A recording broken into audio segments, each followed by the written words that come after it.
Trump's acting Attorney General Todd Blanche just had a disastrous appearance before the United States Senate where he was testifying. He appeared to repeatedly lie under oath. I want to show you when Democratic Senator Van Hollen cross-examined him and said, "Do you realize that it's a crime to lie to Congress?" Watch what went down here. Let's play this clip. Can you point to Mr. a single telegraph? I have a last question. What telegraph did I have a last question for Okay. you. Do you know that it is a criminal offense to lie to Congress? I am very well aware of that. I'm glad to hear that. Thank you. More cross-examination from Democratic Senator Van Hollen, which clearly appeared to get under the skin of Todd Blanche, who started to shout, "Don't say that I'm the president's former lawyer. I'm the acting attorney general, damn it." Watch this moment. Let's play this clip.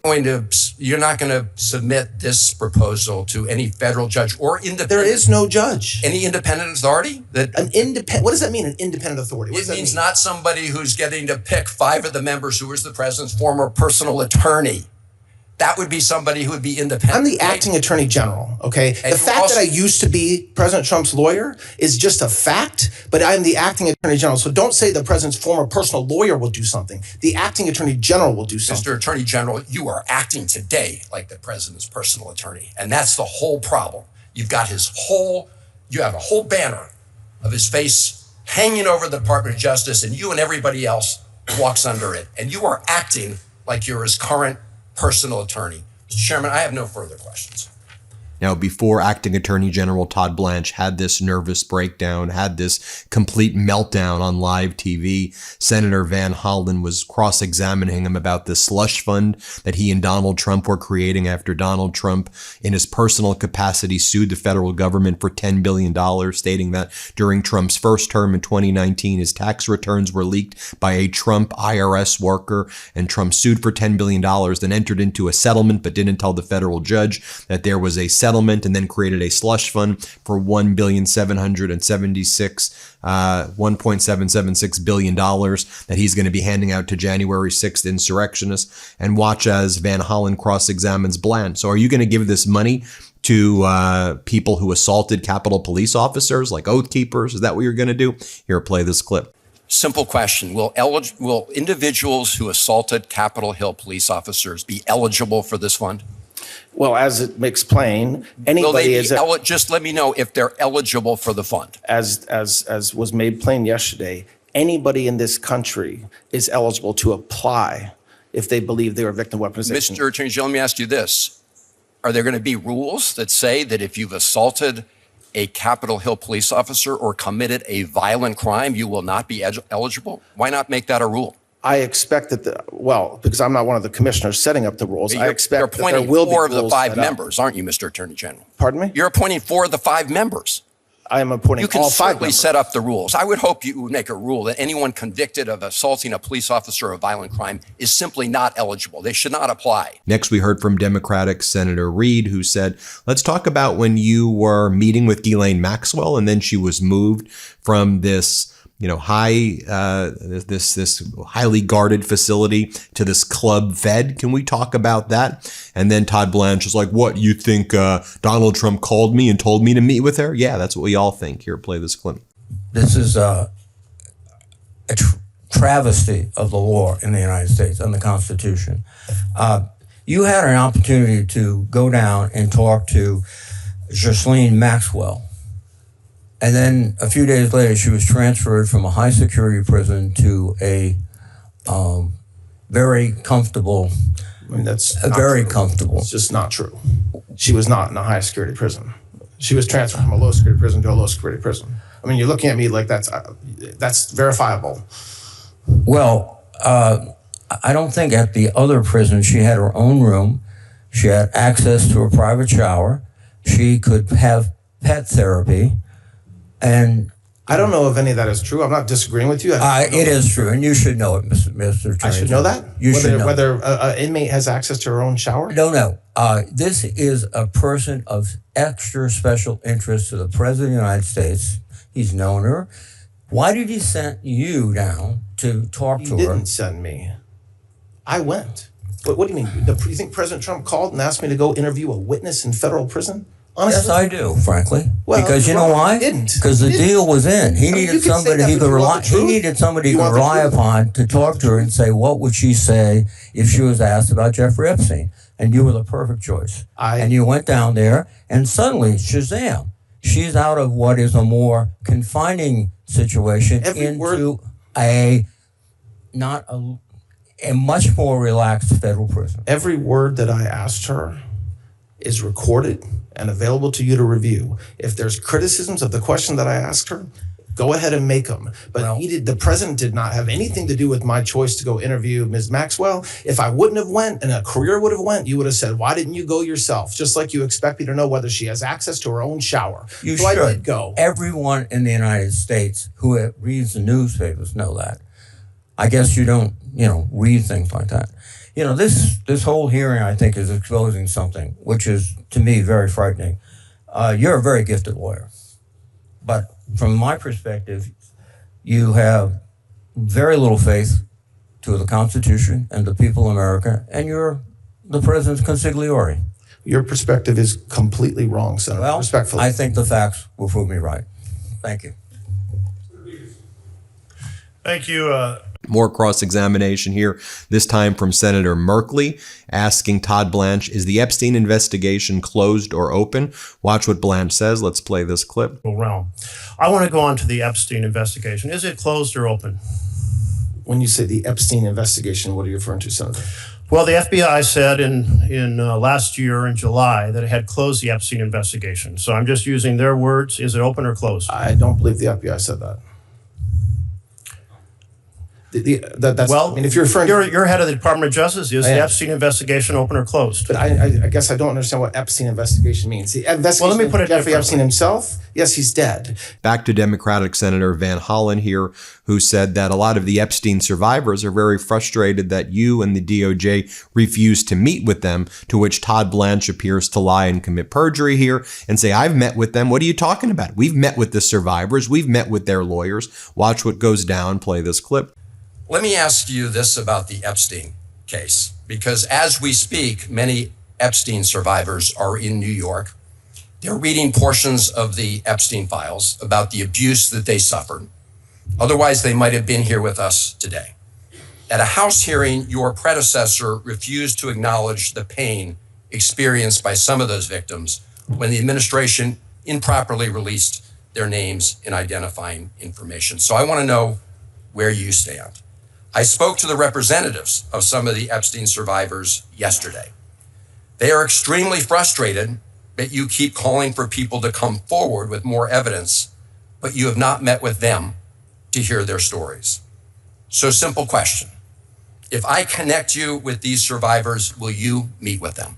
Absolutely. And what you just said is false. I have met with them. I've met with many of the lawyers for the survivors of victims, as did Attorney General Bondi. So whoever told you that, unfortunately, gave you bad information. Okay. But I would encourage them. I would encourage them to reach out to the Department of Justice, because like we do every single day, we absolutely care for victims, and we absolutely want to hear from them and their lawyers. Well, I've been told directly from the representatives they've not had a chance, at least this group, to meet with you. So did they represent that they asked? So I'm glad to hear that. Did they represent they asked for a meeting? Immediately thereafter, the Epstein survivors blast Todd Blanche for lying and suggesting he met with them or their lawyers. The Epstein survivors, who all signed this letter, dozens of them, write, Acting Attorney General Todd Blanche has not met with any of us. Now back to the hearing before the United States Senate. Todd Blanche started to whine and say, Senator, you're putting words into my mouth. And Senator Van Hollen's like,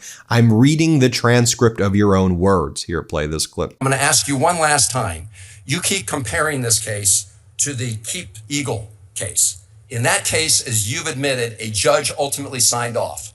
I'm asking you, before you proceed with this fund, will you have a federal judge sign off on it? I didn't compare the cases. What I said is the commission that we set up yesterday is nearly identical to the commission that was set up during Keep Eagle. So please, you repeatedly put words in my mouth, and then you say, "Oh, I'm playing wordsmith." Words matter, Mr. General. So if you, they do matter. You said there were. I got. Look, the transcript will speak for itself. It will. But you compared in your own release. In the Department of Justice's own release, you compared it to this case. And in this case, a judge signed. My final question I am comparing. Will you agree as they did in that case, that before you proceed with this fund, a federal judge will sign off and approve it. There You agree to is a that? federal judge. So there's no mechanism. Actually, there is a federal judge presiding over this case. Dismissed. The case was dismissed by the judge last night. Yeah, because you moved to create this fund. I didn't move. I did not move. The settlement result, Mr. Attorney General, come on. So let me. So you're not going to submit this proposal to any federal judge or independent. There is no judge. Any independent authority that An independent. What does that mean? An independent authority. More from this exchange between Blanche and Van Hollen. Let's play it. Well, Mr. Attorney General, you are in a bubble because the reality. Because I don't read the Washington Post. No, Okay. no. Obviously, you should be in touch with some of these folks because I asked you specifically about an individual who had molested kids and been convicted about his anticipation of getting a payment. And you said that couldn't be true. In fact, that was a lie. I want to read you. I didn't say that. I got the transcript right. Good. You said it was obvious. I'm obviously lying to the question because there's no way the person committed to that because the slush fund did not exist. That's what you said. I'm going to read from you, Mr. Attorney General, an affidavit from the Hernando County, Florida Sheriff's Office. And I want you to listen carefully to what this police officer said about this criminal named Andrew, pardoned by the president, now being charged for child molestation. He says, Andrew also told that since he was pardoned for storming the Capitol on January 6, 2021, and he was being awarded $10 million as a result of being a January 6er, Andrew did tell that he would be putting him in his will, referring to one of the victims of his molestation. He would be putting him in his will to take any money he had left over. This tactic was believed to be used to keep from exposing what Andrew had done to him, signed under penalty of perjury by someone in the sheriff's office. And you're telling me you don't know about all these people who have been signaled by the President of the United States and others that they're going to get payments. I think that's what you just read is disgusting. It's horrible that happened, but that's not what I said. What? I mean, you can say you're telling me and then make up something that I'm not saying, or you can let me speak. Mr. Attorney General, Yes. I'm reading from the statement here. I got a transcript of what our exchange earlier. And you essentially said, well, you're obviously lying in your question because there's no way this person committed to that because the slush fund of which you called it did not exist, just as you suggested. Right, and it's true that even the affidavit that you just read said that he would be awarded this criminal suggested he'd be awarded $10 million. Now you're playing absolute word games. I am not playing a word game. Of course you are, because people. And also, words matter. Words matter. So if you're going to quote me accurately. Mr. Chairman, I'd like to put in the record: January 6 rider pardoned by Trump was sentenced to life in prison for child abuse. Pardoned Capitol Hill rider tried to bribe child sex victim with promise of January 6 payout. And I will close with this, Mr. Attorney General.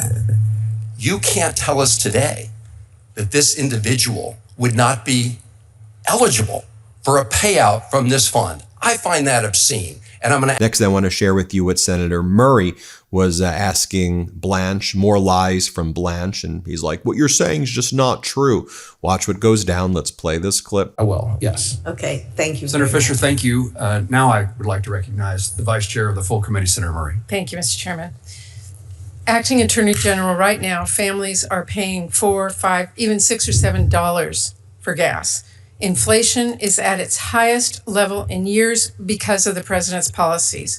But instead of helping Americans get by, President Trump is literally using their tax dollars to set up a slush fund to enrich his own friends. On Monday, your department settled the president's lawsuit by setting up a fund with $1.8 billion, and you and the president will pick the handful of people who decide how that money gets doled out. So let's be clear. What we're talking about is nothing short of the sitting president of the United States looting from the Treasury for his own gain.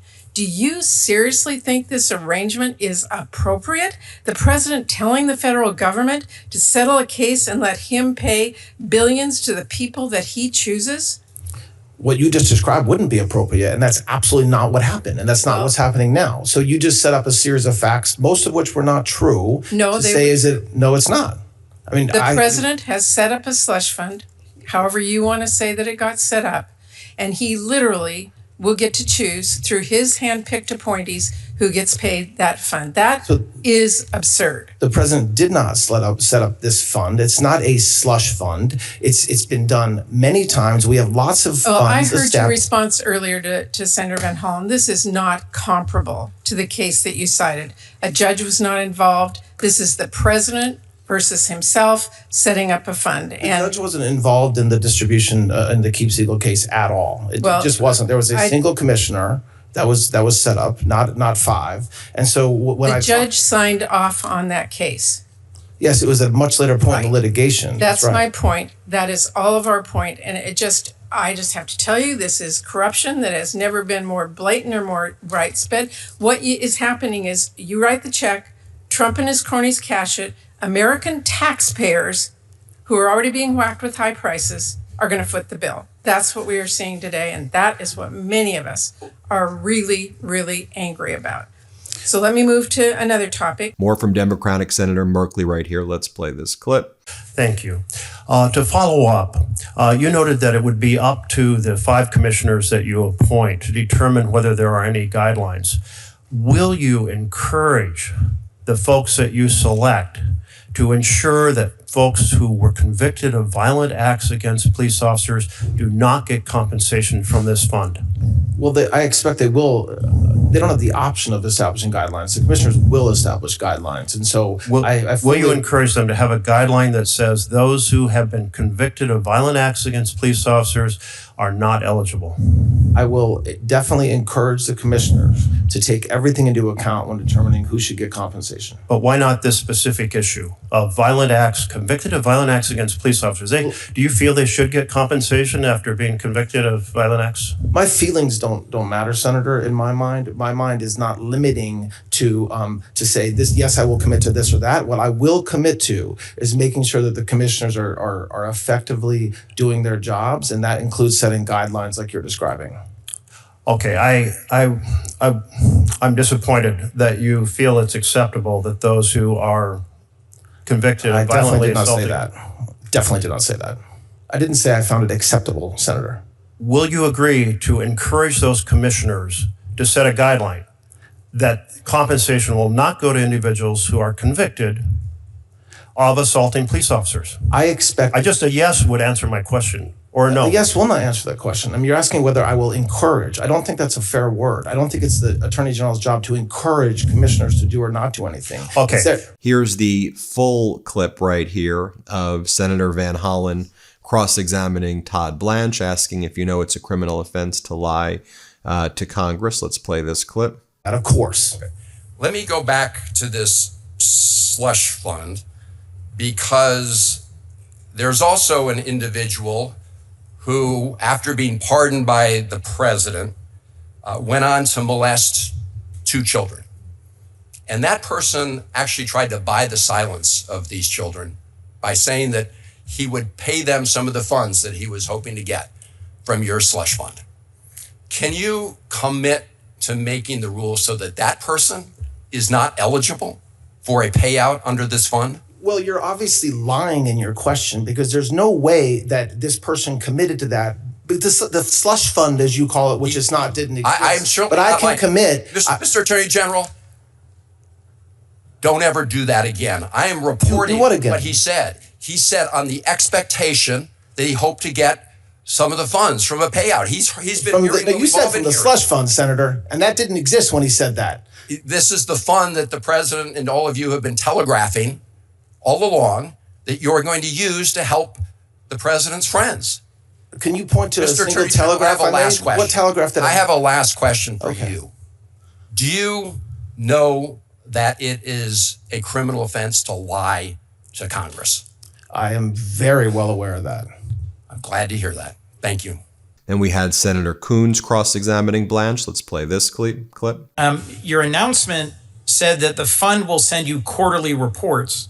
Will you commit to making these reports fully public so Americans know who's getting taxpayer dollars out of the settlement fund? This says they'll be confidential. This is Section 4, Part E of the settlement agreement. the reason why I want to be careful in my answer is because there's obviously laws that exist around privacy that may prevent some of the information that the commission takes in from being fully public. Beyond that, there will be full transparency, and I commit to you that beyond the applicable laws that exist around privacy and privileges and whatnot. But as far as being transparent and having those quarterly reports released, yes. Thank you. Blanche admits that whether an oath keeper applies for compensation, anybody can apply whether you're an oath keeper. And then later he says Hunter Biden can apply. Here, play this clip. During Police Week, I heard from a number of law enforcement friends who found it appalling that there was the possibility that folks like the Oath Keepers, the Proud Boys who had assaulted Capitol police officers could receive multi-million-dollar payouts from this fund. Will you commit that no one who has been convicted of assaulting a police officer will receive a payout from this fund? So I share the concerns that apparently members of law enforcement gave to you last week, although none of this was announced last week, so that's surprising. But they had heard rumors there would be a settlement fund. Okay, but anybody can apply. The commission will set. The commissioners will set rules. I'm sure. That's not for me to set. That's for the commissioners. And whether an individual, an oath keeper, as you just mentioned, applies for compensation, is anybody in this country can apply. Well, we'll be watching this very closely as this goes forward. I don't think the settlement fund should be set up this way or for these purposes. I appreciate your answers today. Thank you, Mr. More cross-examination from Senator Reid, pointing out here that the general counsel for the Treasury Department suddenly resigned after the settlement was announced. Let's play this clip. The order that you signed yesterday states that the government pay this settlement if the Secretary of Treasury has certified the payment. Is that correct? Correct. Is it a coincidence that the General Counsel of the Department of Treasury resigned yesterday? I don't know if it's a coincidence. Yeah. Have you looked or checked? Have I checked? Yeah. I've not. As to why he resigned? It just seems to be very coincidental that a high-ranking member of the Department of Treasury, Senate confirmed, would resign the day that the Treasury Department was required essentially to certify these payments. Well, I believe the IRS signed the settlement agreement as well. But yes, but I can't speak to why he resigned, Senator. Well,